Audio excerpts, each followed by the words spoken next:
Clip of the day. I have an Entremont. All right. This is something that now we know we played on, I think, 2 shows ago. Vaping. Kids are vaping, and it's all about drugs, and it's drug paraphernalia. We have to outlaw it. You can't have vapes. You can't do this. Of We course, get a lot of emails from vapors. Yeah, and this bitching about the fact that we don't know what we're talking about. I know a little bit now. I'm vaping. I've done some research. This story, though, was very, very anti-vape. So I'm going to say this is, what happened to the kid is probably not planted. I think I know exactly what happened to him. But the way it's being spun is not honest. Surprise, surprise. But it is obviously probably big tobacco or somebody who just wants to get rid of all vaping because, kids aren't on the cancer sticks anymore. James Loria is hoping what happened to him a few weeks ago acts as a warning to others. The 23-year-old grew up in Cobb County and now lives in Destin. That's where the unthinkable happened on July 29th. While on break at work, he did what he's done hundreds of times before. He went out for a smoke with his e-cigarette. This e-cigarette, which is now being held as evidence at the South Walton Fire District, the agency that responded to the call. James's injuries were so severe he was flown to the University of Alabama's burn unit, where he spent more than a week in the ICU. James's parents tell Fox 5 they couldn't believe the injuries their son suffered were from an e-cigarette blowing up in his face.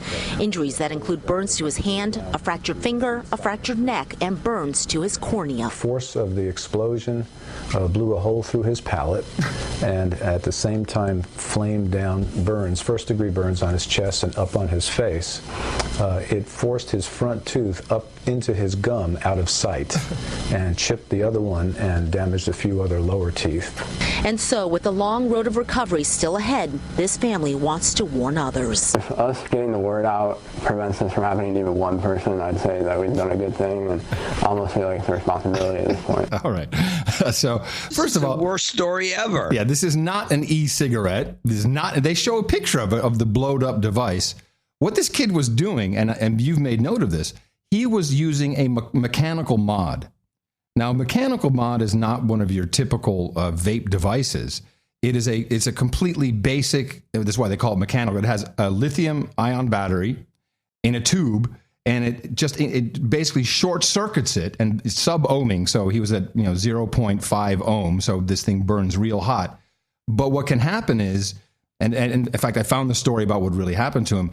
The wire dropped down onto the battery pins because there's no safety in this. It looks really cool, and it's what modders do because you get a big amount of vape out of it. But then when he let go of the button, the battery shorted, and then everything's so hot, it blew up in his face. And a lithium-ion battery, when that blows, you're going to blow up your face.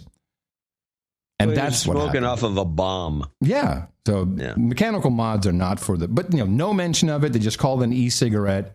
Total propaganda. It's hardly an e-cigarette. Total propaganda. That's a total propaganda piece. Yeah. So that's the clip of the day.